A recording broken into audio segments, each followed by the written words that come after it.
foraging for ramps. It's what's for dinner.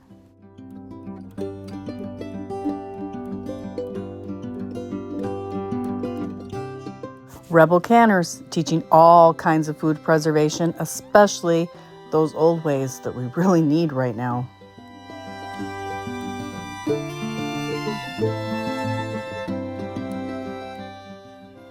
Including canning, all kinds of homesteading skills, foraging, and even more gardening videos. Ramps are found in wet, moist woodland areas. As with anything you forage, be sure to forage responsibly and don't take everything there. Be sure to leave ramps there to continue to grow and spread. While the entire plant is edible, harvesting responsibly means only taking 1 or 2 leaves off of each plant. Patches of ramps can be found by their white onion-like flowers later in the season.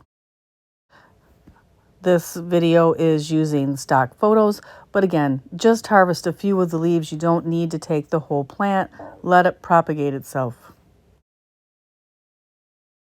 You can use the ramp leaves to make a wonderful ramp pesto or ramp butter, which is a great way to preserve your ramp harvest and make it last all year long.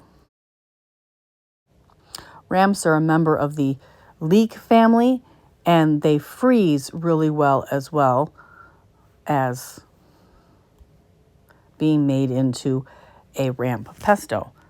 See the video I link to here that I made ramp pesto for you. Another great way to preserve ramps is to make ramp pickles or pickled ramps, and you can can these just like you do pickled onions. Be sure to like, subscribe, and ring that notification bell so you don't miss another video in this series. And another great video I did previously is pickled radishes. Check it out. Thanks for watching, Rebel Canners.